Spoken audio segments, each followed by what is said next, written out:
ನಮಸ್ಕಾರ, ವಿವಿಸಿ ನ್ಯೂಸ್ಗೆ ಸ್ವಾಗತ. ನಾನು ತುಳಸಿ ಹರೀಶ್. ಇದು ಈ ಕ್ಷಣದ ಹೆಡ್ಲೈನ್ಸ್.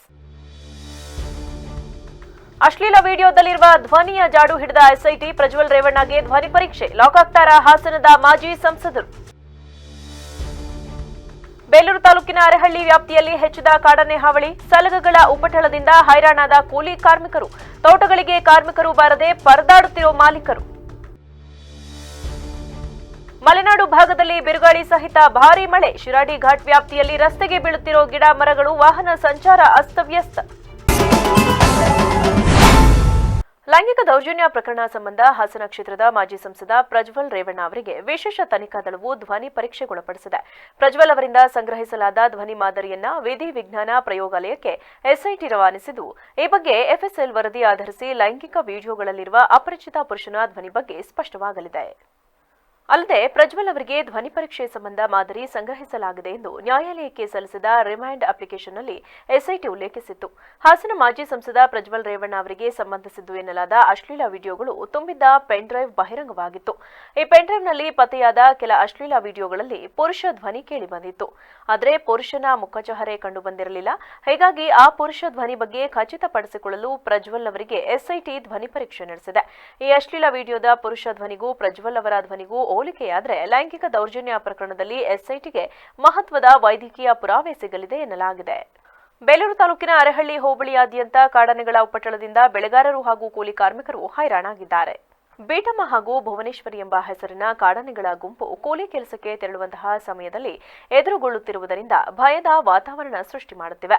ತಾವು ಕೆಲಸ ಮಾಡುವಂತಹ ಕಾಫಿ ತೋಟಗಳಿಗೆ ನುಗ್ಗುತ್ತಿರುವ ಕಾಡಾನೆಗಳಿಂದ ಕಾರ್ಮಿಕರು ಕೆಲಸಕ್ಕೆ ರಜೆ ಹಾಕಿ ಮನೆಯಲ್ಲಿ ಕಾಲ ಕಳೆಯುತ್ತಿದ್ದಾರೆ. ಹೌದು, ಅರೆಹಳ್ಳಿ, ಕೋಗೋಡು, ಕಿತ್ತಾವರ, ಬೆಳ್ಳಾವರ, ಮಲಸಾವರ, ಬ್ಯಾದನೆ, ಲಿಂಗಾಪುರ ಗ್ರಾಮಗಳ ಸುತ್ತಮುತ್ತ ಕಾಡಾನೆಗಳು ಹಗಲು ರಾತ್ರಿ ಸಂಚಾರ ಮಾಡುತ್ತಿದ್ದು, ಪಟಾಕಿ ಸದ್ದು ಮತ್ತು ಆನೆಗಳ ಗೀಳಿನ ಶಬ್ದಕ್ಕೆ ಜನಸಾಮಾನ್ಯರು ಬೆಚ್ಚಿ ಬೀಳುತ್ತಿದ್ದಾರೆ. ಅನುಘಟ ಗ್ರಾಮದ ಪುಟ್ಟಯ್ಯರವರ ತೋಟಕ್ಕೆ ಮರಿಯೊಂದಿಗೆ ಬಂದಂತಹ 2 ಕಾಡಾನೆಗಳು ತೆಂಗು, ಬಾಳೆ, ಶುಂಠಿ, ಅಡಿಕೆ, ಕೃತಕ ನೀರಾವರಿಗೆ ಬಳಸುತ್ತಿದ್ದ ಪೈಪ್ ಪರಿಕರಗಳು, ಕೋಳಿಗೂಡಿನ ರಕ್ಷಣೆಗೆ ಬಳಸಿದ್ದ ಮೆಶ್ ಅನ್ನ ನಾಶಪಡಿಸಿವೆ. ಮನೆ ಬಳಿ ಬರುತ್ತಿರುವ ಕಾಡಾನೆಗಳಿಂದ ತುಂಬಾ ನಷ್ಟವಾಗುತ್ತಿದೆ. ಬೆಳೆ ನಾಶವಾದ ಹಿನ್ನೆಲೆ ಅರಣ್ಯ ಇಲಾಖೆಗೆ ಪರಿಹಾರಕ್ಕಾಗಿ ಅರ್ಜಿ ಸಲ್ಲಿಸಿ 2-3 ದಿನಗಳಾದರೂ ಯಾವೊಬ್ಬ ಸಿಬ್ಬಂದಿಯೂ ಇತ್ತ ಕಡೆ ಸುಳಿಯದಿರುವುದು ಬೇಸರ ತಂದಿದೆ ಎಂದು ಎಂಎ ಪದವೀಧರ ನಿಂಗರಾಜು ಅನುಘಟ ಬೇಸರ ವ್ಯಕ್ತಪಡಿಸಿದ್ದಾರೆ. ಮಲೆನಾಡು ಭಾಗದಲ್ಲಿ ಭಾರೀ ಮಳೆ, ಬಿರುಗಾಳಿ ಸಹಿತ ಎಡಬಿಡದೆ ಸುರಿಯುತ್ತಿದ್ದು, ತಾಲೂಕಿನ ಶಿರಾಡಿ ಘಾಟ್ನಲ್ಲಿ ರಸ್ತೆಗೆ ಮರ ಗಿಡಗಳು ಉರುಳುತ್ತಿದ್ದು ವಾಹನ ಸಂಚಾರಕ್ಕೆ ಅಡಚಣೆಯಾಗುತ್ತಿದೆ. ಮಲೆನಾಡು ಭಾಗದಲ್ಲಿ ಬೆಳಗ್ಗೆಯಿಂದ ಭಾರೀ ಮಳೆಯಾಗುತ್ತಿದೆ. ಮಲೆನಾಡು ಭಾಗವಾದ ತಾಲೂಕಿನ ಶಿರಾಡಿ ಘಾಟ್ನಲ್ಲಿ ಬಿರುಗಾಳಿ ಸಹಿತ ಎಡಬಿಡದೆ ಮಳೆ ಸುರಿಯುತ್ತಿದೆ. ಭಾರೀ ಮಳೆಗೆ ಗಾಳಿಗೆ ಮರ ಗಿಡಗಳು ರಸ್ತೆಗೆ ಉರುಳುತ್ತಿದ್ದು ವಾಹನ ಸಂಚಾರಕ್ಕೆ ಅಡ್ಡಿಯುಂಟಾಗುತ್ತಿದೆ. ಬೆಂಗಳೂರು ಮಂಗಳೂರು ಸಂಪರ್ಕ ಕಲ್ಪಿಸುವ ರಾಷ್ಟ್ರೀಯ ಹೆದ್ದಾರಿ 75ರಲ್ಲಿ ಬರುವ ಶಿರಾಡಿ ಘಾಟ್ ರಸ್ತೆ ಪ್ರಮುಖ ಹೆದ್ದಾರಿಯಾಗಿದ್ದು, ಇಂದು ವೀಕೆಂಡ್ ಆದ್ದರಿಂದ ವಾಹನಗಳ ಸಂಚಾರ ಹೆಚ್ಚಾಗಿತ್ತು. ಭಾರೀ ಗಾಳಿ ಸಹಿತ ನಿರಂತರವಾಗಿ ಮಳೆಯಾಗುತ್ತಿರುವುದರಿಂದ ರಸ್ತೆಯ ಇಕ್ಕೆಲೆಗಳಲ್ಲಿರುವ ಮರಗಳು ಉರುಳುತ್ತಿದ್ದು, ಶಿರಾಡಿ ಘಾಟ್ ರಸ್ತೆಯಲ್ಲಿ ವಾಹನ ಸವಾರರು ಎಚ್ಚರಿಕೆಯಿಂದ ಸಂಚರಿಸುವಂತೆ ತಾಲೂಕು ಆಡಳಿತ ಸೂಚನೆ ನೀಡಿದೆ. ತಾಲೂಕಿನ ಬಹುತೇಕ ಕಡೆ ಮೋಡ ಕವಿದ ವಾತಾವರಣವಿದ್ದು, ಅಲ್ಲಲ್ಲಿ ತುಂತುರು ಮಳೆಯಾಗುತ್ತಿದೆ. ಮಲೆನಾಡು ಭಾಗದಲ್ಲಿ ಚಳಿಯಿಂದ ಕೂಡಿರುವ ವಾತಾವರಣವಿದ್ದು, ಜನರು ಸ್ವೆಟರ್, ಜರ್ಕಿನ್, ಟೋಪಿ ಹಾಗೂ ಛತ್ರಿ ಮೊರೆ ಹೋಗಿದ್ದಾರೆ. ಉತ್ತಮ ಮಳೆಯಿಂದ ಕೃಷಿ ಚಟುವಟಿಕೆಗಳು ಬಿರುಸಿನಿಂದ ನಡೆಯುತ್ತಿದ್ದು, ತುಂತುರು ಮಳೆ ಅನ್ನದಾತರಿಗೆ ಅಡಚಣೆ ಉಂಟು ಮಾಡುತ್ತಿದೆ.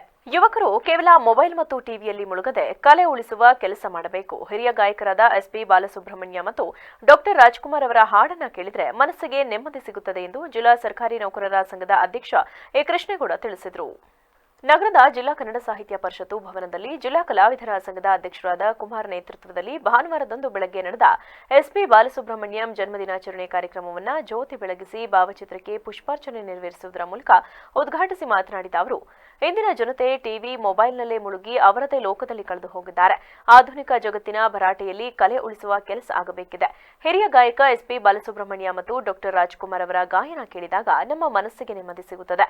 ಕಲಾವಿದರು ಇರುವ ಈ ನಾಡಿನಲ್ಲಿ ಇವರ ನೆನೆಯುವ ಕೆಲಸವನ್ನ ಈ ವೇದಿಕೆ ಮಾಡಿಕೊಂಡು ಬರುತ್ತಿದೆ ಎಂದರು. ಬಡ ಕಲಾವಿದರಿಗೆ ಇಂತಹ ವೇದಿಕೆ ಮೂಲಕ ಒಳ್ಳೆಯ ಅವಕಾಶ ಸಿಗಬೇಕು. ಹಾಸನ ಜಿಲ್ಲೆಯಲ್ಲೂ ಇರುವ ಕಲಾವಿದರಿಗೆ ಒಳ್ಳೆಯ ಅವಕಾಶ ಸಿಗುವಂತಾಗಬೇಕು ಎಂದರು. ಅವರ ನೆನಪಿನ ಪ್ರಯುಕ್ತ ನಮ್ಮ ಹಾಸನ ಜಿಲ್ಲೆಯಲ್ಲೂ ಕೂಡ ಒಳ್ಳೆ ಕಲಾವಿದರಿಗೆ ಪ್ರೋತ್ಸಾಹ ಮತ್ತು ವೇದಿಕೆ ಅಂತ ಕೊಡುವಂಥ ಕೆಲಸವನ್ನು ನಮ್ಮ ಕುಮಾರನವರು ಮಾಡ್ತಾವ್ರೆ. ಹಾಗಾಗಿ ಇವತ್ತೇನಾದರೂ ಈ ಆಧುನಿಕ ಜಗತ್ತಿನ ಭರಾಟೆಯಲ್ಲಿ ಕಲೆ ಉಳಿಬೇಕು ಅಂದರೆ, ಯಾಕೆಂದರೆ ಎಲ್ಲರೂ ಕೂಡ ಈಗ ಅವರವರೇ ಲೋಕದಲ್ಲಿ ಕಳೆದೋದವ್ರೆ. ಟಿವಿ, ಮೊಬೈಲು, ರಿಮೋಟು ಇವೆಲ್ಲ ಬಂದುಬಿಟ್ಟು ನಾವು ಜನಕ್ಕೆ ಎಲ್ಲೋ ಒಂದು ಕಡೆ ನೆಮ್ಮದಿ ಇಲ್ಲದಂಥ ಅವಕಾಶಗಳು ನೋಡ್ತಾ ಇದ್ದೀವಿ. ಹಾಗಾಗಿ ಎಲ್ಲರೂ ನೆಮ್ಮದಿ ಇದೆ ಅಂದರೆ ಎಸ್ ಪಿ ಬಾಲಸುಬ್ರಹ್ಮಣ್ಯ ಅವರು, ರಾಜ್ಕುಮಾರ್ ಅವರು ಈ ಥರ ಹಾಡುಗಳನ್ನು ಕೇಳಿದಾಗ ನಮ್ಮ ಮನಸ್ಸಿಗೆ ತುಂಬ ನೆಮ್ಮದಿ ಆಗುತ್ತೆ. ನಾವೇನಾದ್ರು ಈ ಸಮಾಜದಲ್ಲಿ ಒಳ್ಳೆ ಜಗತ್ತು, ನಮ್ಮ ದೇಶ ಅಭಿವೃದ್ಧಿ ಆಗಬೇಕು ಅಂದರೆ ನಮ್ಮ ಹಾಸನದಿಂದಲೂ ಕೂಡ ಈ ರಾಜ್ಯಕ್ಕೆ, ಈ ನಾಡಿಗೆ ಒಳ್ಳೆ ಕಲಾವಿದರು ಉಂಟಾಗುವಂಥ ವೇದಿಕೆ ಆಗಲಿ ಅಂತ ಉತ್ತಮವಾದ ಕಲಾವಿದರಿಗೆ, ಬಡವರಿಗೆ, ಬಡಕಲ ಜೈ ಭೀಮ್ ಬ್ರಿಗೇಡ್ ಸಮಿತಿ ಜಿಲ್ಲಾಧ್ಯಕ್ಷ ರಾಜೇಶ್ ಮಾತನಾಡಿ, ಎಸ್ಪಿ ಬಾಲಸುಬ್ರಹ್ಮಣ್ಯಂ ದಿನಾಚರಣೆ ಕಾರ್ಯಕ್ರಮವನ್ನು ಜಿಲ್ಲಾಡಳಿತದ ವತಿಯಿಂದ ಮತ್ತು ರಾಜ್ಯ ಸರ್ಕಾರದಿಂದಲೂ ಆಚರಿಸಬೇಕು. ಬಾಲಸುಬ್ರಹ್ಮಣ್ಯ ಅವರು ಲಕ್ಷಾಂತರ ಹಾಡನ್ನ ಹಾಡಿದ್ದು, ಆದರೆ ಸರ್ಕಾರದಿಂದ ಯಾವ ಗೌರವವನ್ನ ಸಲ್ಲಿಸುತ್ತಿಲ್ಲ ಎಂದು ವಿಷಾದಿಸಿದರು. ಹೆಸರಾಂತ ಗಾಯಕ ಬಾಲಸುಬ್ರಹ್ಮಣ್ಯ ಜನ್ಮದಿನವನ್ನ ಕಲಾವಿದರ ಸಂಘದ ಅಧ್ಯಕ್ಷ ಕುಮಾರ್ ಬಿಟ್ಟರೆ ಯಾವ ನಾಯಕರು ಕೂಡ ಆಚರಿಸುತ್ತಿಲ್ಲ. ಕಲೆ ತಿಳಿದಿರುವ ಮತ್ತು ಸಾಹಿತ್ಯದ ಅರಿವು ಇರುವ ಪ್ರಾಮಾಣಿಕರಿಗೆ ಒಂದು ಸನ್ಮಾನ ಕೂಡ ನಡೆಯುತ್ತಿಲ್ಲ ಎಂದು ಬೇಸರ ವ್ಯಕ್ತಪಡಿಸಿದರು. ಒಂದು ಸಂತೋಷದ ಸಂಗತಿ, ನೋವಿನ ಸಂಗತಿ ಏನಂದ್ರೆ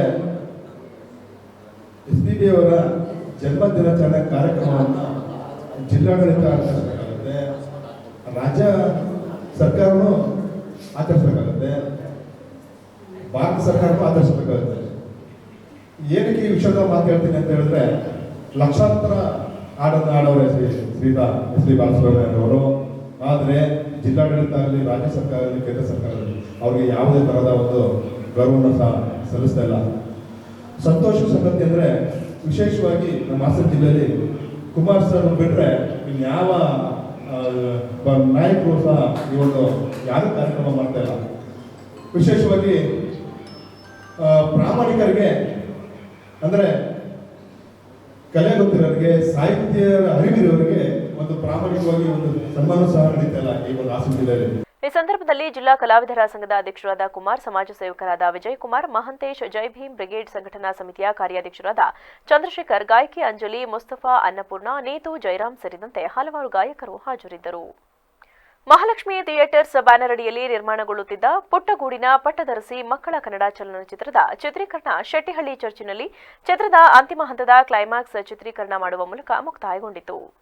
ಆಲೂರು ತಾಲೂಕಿನ ತಾಳೂರಿನಲ್ಲಿ ಸುಮಾರು 26 ದಿನಗಳಿಂದ ಸತತವಾಗಿ ಚಿತ್ರೀಕರಣ ಕೈಗೊಂಡ ಚಿತ್ರತಂಡವು ಕೊನೆಯ ಹಂತದ ಕ್ಲೈಮ್ಯಾಕ್ಸ್ ಚಿತ್ರೀಕರಣಕ್ಕೆ ಬೈರಾಪುರದ ಬೆಥೆಸ್ತಾ ಶಾಲೆಯ 50ಕ್ಕೂ ಹೆಚ್ಚು ಸ್ಕೌಟ್ಸ್ ಅಂಡ್ ಗೈಡ್ಸ್ ವಿದ್ಯಾರ್ಥಿಗಳು ಹಾಗೂ ಸ್ಥಳೀಯ ಕಲಾವಿದರು ಸೇರಿದಂತೆ 100ಕ್ಕೂ ಹೆಚ್ಚು ಕಲಾವಿದರುಗಳನ್ನು ಬಳಸಿಕೊಳ್ಳುವ ಮೂಲಕ ಚಿತ್ರದ ಅಂತಿಮ ಹಂತದ ಕ್ಲೈಮ್ಯಾಕ್ಸ್ ಅನ್ನು ಚಿತ್ರದ ನಿರ್ದೇಶಕರಾದ ಅರುಣ್ ಗೌಡ ಚಿತ್ರೀಕರಣ ಮಾಡುವ ಮೂಲಕ ಪೂರ್ಣಗೊಳಿಸಿದರು. ಈ ಮಕ್ಕಳ ಚಿತ್ರದ ನಿರ್ಮಾಪಕರಾದ ಲಕ್ಷ್ಮೀಕುಮಾರ್, ಶಾಲಾ ಮಕ್ಕಳಿಗೆ ವಿದ್ಯಾಭ್ಯಾಸಕ್ಕೆ ತೊಂದರೆಯಾಗದಂತೆ ಶಾಲೆಗಳು ಪ್ರಾರಂಭವಾಗುವ ಹೊತ್ತಿಗೆ ಚಿತ್ರೀಕರಣ ಮುಗಿಸಬೇಕೆಂಬ ಅಭಿಲಾಷೆ ಹೊಂದಿದ್ದರು.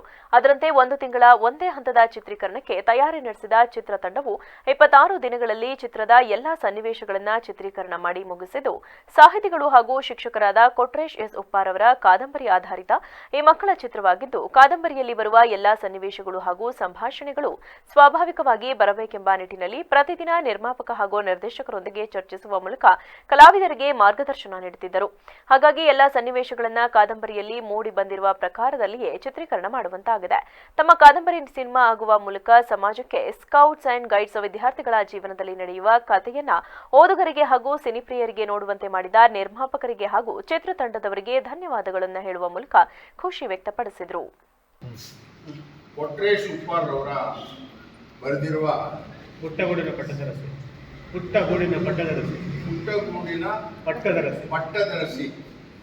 ಕಾದಂಬರಿ ಆಧಾರದಲ್ಲಿ ಈ ಒಂದು ಚಲನಚಿತ್ರವನ್ನು ಮಾಡ್ತಾ ಇರ್ತಕ್ಕಂಥದ್ದು ಬಹಳ ಸಂತೋಷದ ವಿಚಾರ. ಅದರಲ್ಲೂ ಮಕ್ಕಳಿಗೆ ಬಹಳ ಖುಷಿ ಆಗ್ತದೆ. ಇದುವರೆಗೂ ಮಲೆನಾಡಿನಲ್ಲಿ ಬರೆದಂಥ ಅನೇಕ ಕಾದಂಬರಿಗಳು ಜಗತ್ ಪ್ರಸಿದ್ಧವಾಗಿವೆ ಸಿನಿಮಾ ರಂಗದ ಮೂಲಕ. ಕುವೆಂಪುರವರು, ಪುಟ್ಟಪ್ಪನವರು ಮಲೆನಾಡು ಪ್ರದೇಶದವರು, ತೀರ್ಥಹಳ್ಳಿಯವರು, ನಿಮಗೆಲ್ಲ ಗೊತ್ತಿದೆ.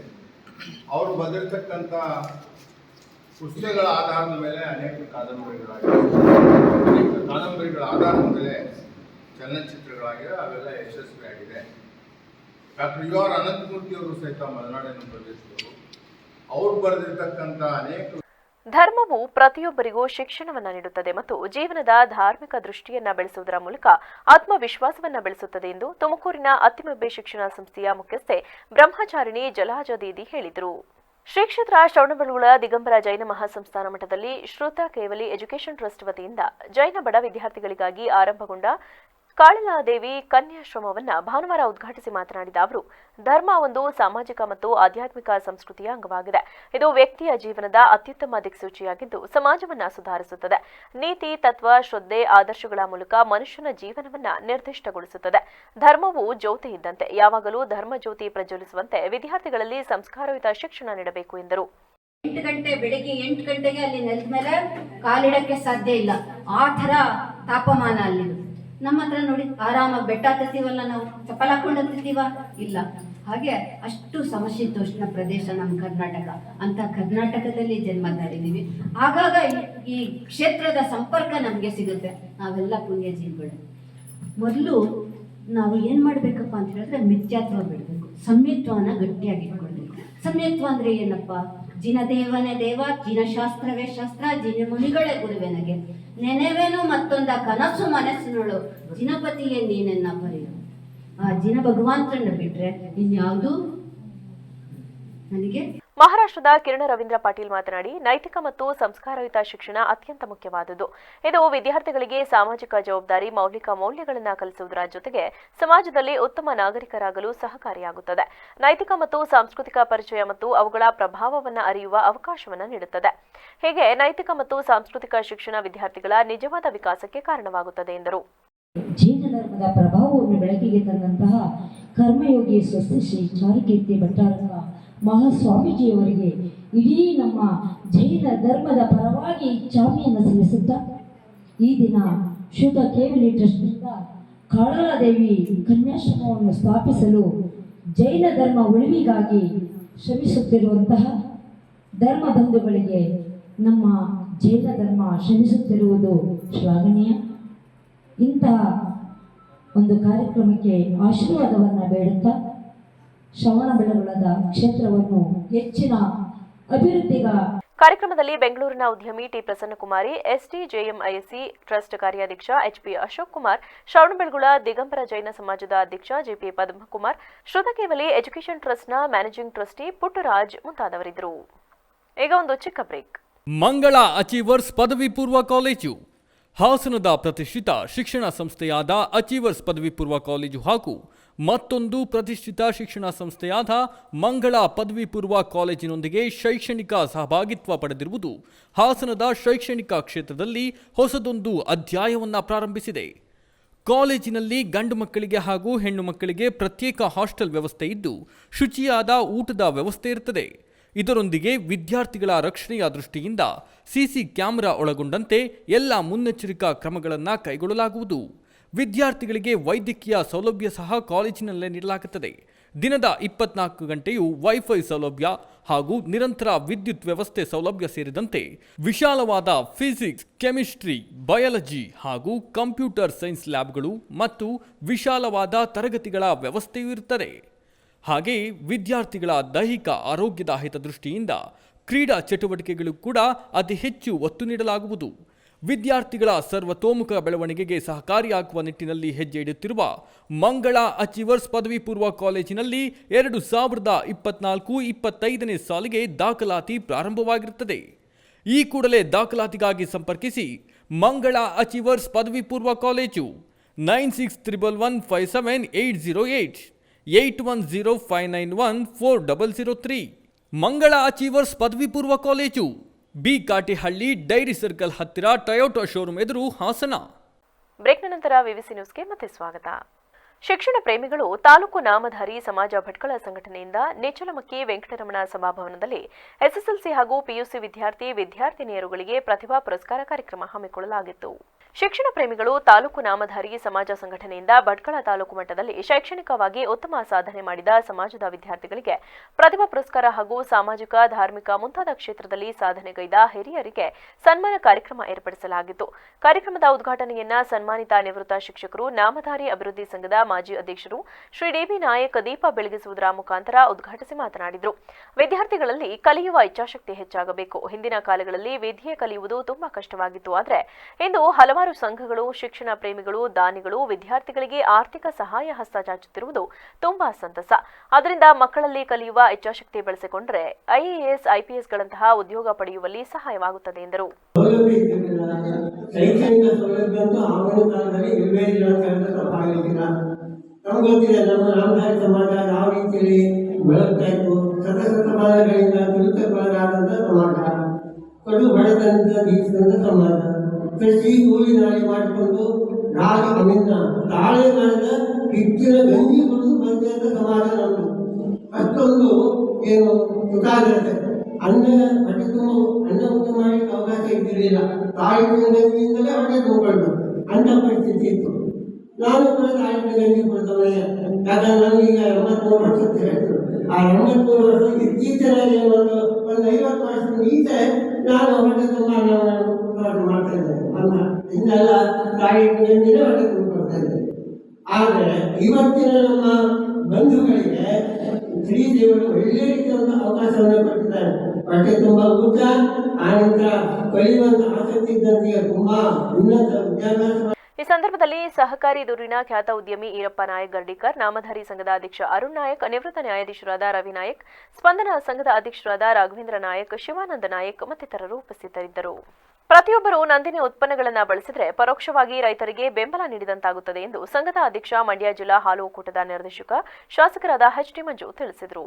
ತಾಲೂಕಿನ ಶೀಳನೆರೆ ಹೋಬಳಿಯ ಹರಳಹಳ್ಳಿ ಗ್ರಾಮದ ಹಾಲು ಉತ್ಪಾದಕರ ಸಹಕಾರ ಸಂಘದ ಆವರಣದಲ್ಲಿ ಆಯೋಜಿಸಿದ್ದ 2023-24ನೇ ಸಾಲಿನ ಸರ್ವ ಸದಸ್ಯರ ವಾರ್ಷಿಕ ಮಹಾಸಭೆಯನ್ನ ಉದ್ಘಾಟಿಸಿ ಮಾತನಾಡಿದ ಅವರು, ಸಹಕಾರ ಸಂಘಗಳು ಸದಾ ರೈತರ ಶ್ರೇಯೋಭಿವೃದ್ಧಿಗೆ ಶ್ರಮಿಸುತ್ತಿದ್ದು, ರೈತರು ಗುಣಮಟ್ಟದ ಹಾಲು ಪೂರೈಸುವುದರ ಮುಖಾಂತರ ಸಹಕಾರ ಸಂಘಗಳು ಲಾಭದಾಯಕವಾಗಿರುವಂತೆ ನೋಡಿಕೊಳ್ಳಬೇಕು.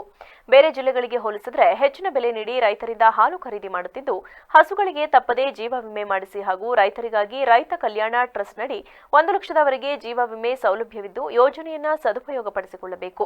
ಹಸುವಿನ ಕೆಚ್ಚಲಿನ ಮೇಲ್ಭಾಗದಲ್ಲಿ ಕೊಬ್ಬಿನ ಅಂಶ ಶೇಖರವಾಗಿದ್ದು ಪೂರ್ಣ ಪ್ರಮಾಣದಲ್ಲಿ ಹಾಲನ್ನ ಇಡಬೇಕು ಮತ್ತು ಡೇರಿಗೆ ಸ್ಟೀಲ್ ಕ್ಯಾನಿನ ಮುಖಾಂತರ ಹಾಲು ಪೂರೈಕೆ ಮಾಡಬೇಕೆಂದು ಉತ್ಪಾದಕರಲ್ಲಿ ಅರಿವು ಮೂಡಿಸಿದರು. ನಾವು ಶೇರ್ ಕಟ್ಬಿಟ್ಟು 5 ವರ್ಷಕ್ಕೊಂದ್ಸರಿ ಬಂದು ಓಟ್ ಹಾಕೋದು ಒಳ್ಳೆ ಬೆಳವಣಿಗೆ ಅಲ್ಲ.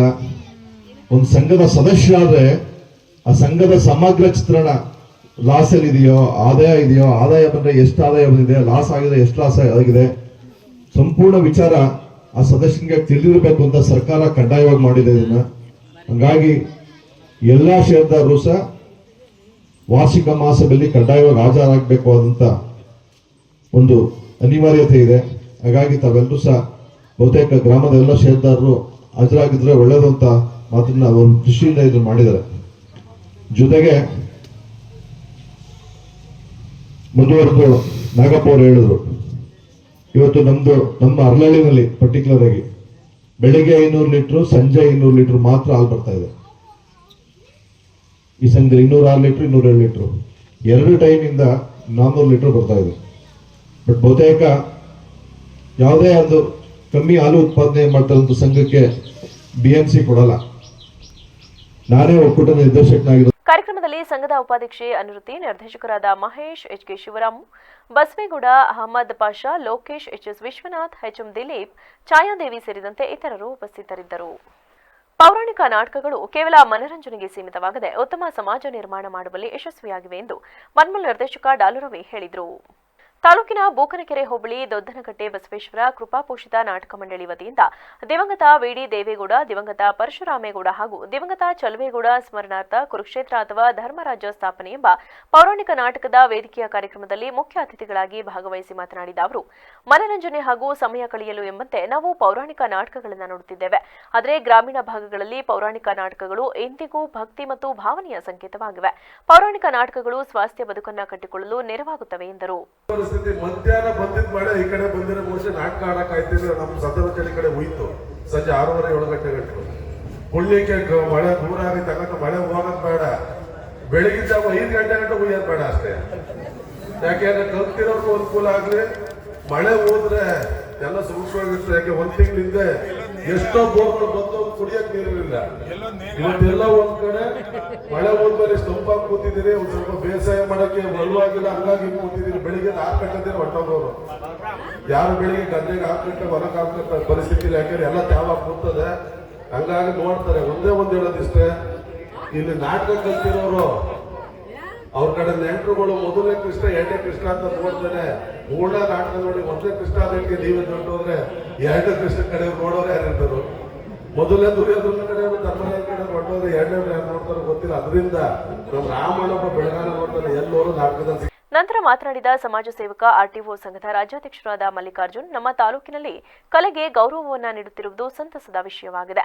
ಮಂಡ್ಯ ಜಿಲ್ಲೆಯಲ್ಲಿ ಅತಿ ಹೆಚ್ಚು ನಾಟಕ ಪ್ರದರ್ಶನ ನೀಡುತ್ತಿರುವ ತಾಲೂಕು ಇದ್ದರೆ ಅದು ನಮ್ಮ ಕೃಷ್ಣರಾಜಪೇಟೆ ಎಂದು ಹೆಮ್ಮೆಯಿಂದ ಹೇಳಲು ಸಂತೋಷವಾಗುತ್ತದೆ. ಸುಮಾರು 3-4 ತಿಂಗಳುಗಳಿಂದ ಕಲಾವಿದರು ನಾಟಕವನ್ನು ಅಭ್ಯಾಸ ಮಾಡಿ ನಿಮ್ಮ ಮುಂದೆ ಪ್ರದರ್ಶನ ಮಾಡಲು ಉತ್ಸುಕರಾಗಿದ್ದ ಸಂದರ್ಭದಲ್ಲಿ ಕಲಾಭಿಮಾನಿಗಳು ಕಲಾವಿದರಿಗೆ ನಾಟಕವನ್ನು ನೋಡುವುದರ ಮೂಲಕ ಪ್ರೋತ್ಸಾಹ ನೀಡುವಂತೆ ಮನವಿ ಮಾಡಿದರು.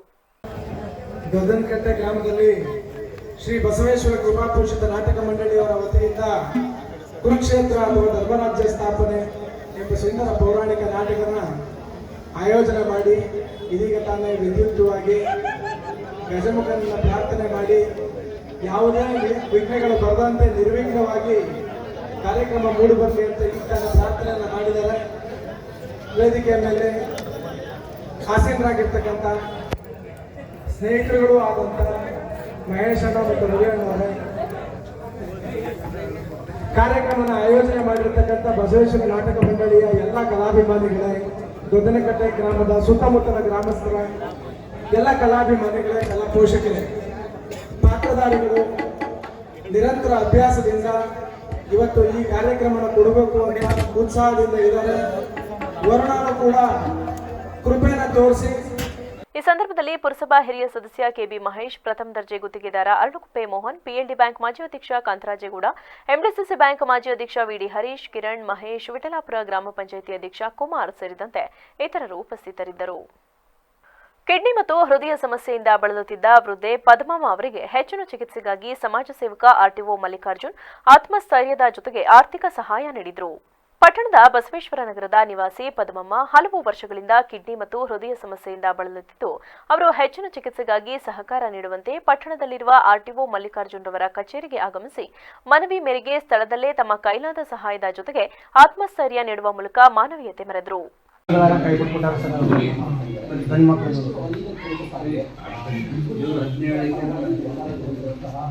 ನಾರ್ಮಲ್ ಸರ್, ನಮ್ಮ ಮಗನ ಮದುವೆ ಜತೀಶ್ ಅವರಲ್ಲ ಅವ್ರ ಅಪ್ಪ. ನನಗೆ ಇವರು ಕರ್ಕೊಬಂದು ಹಿಂಗೆಲ್ಲ ಸ್ವಲ್ಪ ಮೆಡಿಷನ್ಗೆ ನಮ್ಮ ಕೈ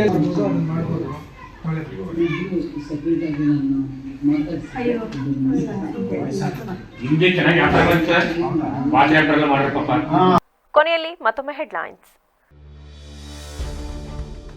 ಅಶ್ಲೀಲ ವಿಡಿಯೋದಲ್ಲಿರುವ ಧ್ವನಿಯ ಜಾಡು ಹಿಡಿದ ಎಸ್ಐಟಿ, ಪ್ರಜ್ವಲ್ ರೇವಣ್ಣಗೆ ಧ್ವನಿ ಪರೀಕ್ಷೆ, ಲಾಕ್ ಆಗ್ತಾರಾ ಹಾಸನದ ಮಾಜಿ ಸಂಸದರು. ಬೇಲೂರು ತಾಲೂಕಿನ ಅರೆಹಳ್ಳಿ ವ್ಯಾಪ್ತಿಯಲ್ಲಿ ಹೆಚ್ಚಿದ ಕಾಡಾನೆ ಹಾವಳಿ, ಸಲಗಗಳ ಉಪಟಳದಿಂದ ಹೈರಾಣಾದ ಕೂಲಿ ಕಾರ್ಮಿಕರು, ತೋಟಗಳಿಗೆ ಕಾರ್ಮಿಕರು ಬಾರದೆ ಪರದಾಡುತ್ತಿರೋ ಮಾಲೀಕರು.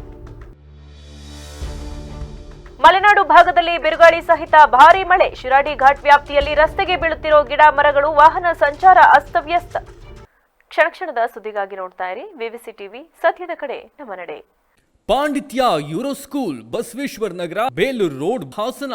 ಕಳೆದ ಹಲವು ವರ್ಷಗಳಿಂದ ನಮ್ಮ ಶಾಲೆಗೆ ಎಸ್ಎಸ್ಎಲ್ಸಿಯಲ್ಲಿ 100% ಫಲಿತಾಂಶ ಬರುತ್ತಿದ್ದು, ನಮ್ಮಲ್ಲಿ ಉತ್ತಮ ಕ್ಲಾಸ್ ರೂಮ್, ನುರಿತ ಶಿಕ್ಷಕರ ವರ್ಗ, ಸುಸಜ್ಜಿತ ಶಾಲಾ ಕಟ್ಟಡ, ಆಟದ ಮೈದಾನ, ವಿಷಯಾಧಾರಿತ ಲ್ಯಾಬ್ ವ್ಯವಸ್ಥೆಗಳಿವೆ. ಪ್ರಸಕ್ತ ಸಾಲಿನ ಎಸ್ಎಸ್ಎಲ್ಸಿ ಐಸಿಎಸ್ಸಿ ಬೋರ್ಡ್ ಎಕ್ಸಾಮ್ನಲ್ಲಿ ನಮ್ಮ ಶಾಲೆಯ ವಿದ್ಯಾರ್ಥಿಗಳಾದ ಪ್ರಣತಿ ಜಿ 98%, ಸ್ವಾತಿ ಎಪಿ 96.8%, ಸಾಯಿ ಮೇಧಾ ಎಂ 95.8% ಅಂಕವನ್ನು ಪಡೆಯುವ ಮೂಲಕ ಶಾಲೆಯ ಕೀರ್ತಿಯನ್ನ ಹೆಚ್ಚಿಸಿದ್ದು, ಪರೀಕ್ಷೆ ತೆಗೆದುಕೊಂಡ 38 ವಿದ್ಯಾರ್ಥಿಗಳ ಪೈಕಿ 12 ವಿದ್ಯಾರ್ಥಿಗಳು 90%ಕ್ಕೂ ಅಧಿಕ ಅಂಕ ಪಡೆದಿದ್ದು, 23 ವಿದ್ಯಾರ್ಥಿಗಳು ಡಿಸ್ಟಿಂಕ್ಷನ್, 3 ವಿದ್ಯಾರ್ಥಿಗಳು ಪ್ರಥಮ ಶ್ರೇಣಿಯಲ್ಲಿ ತೇರ್ಗಡೆ ಹೊಂದಿದ್ದಾರೆ.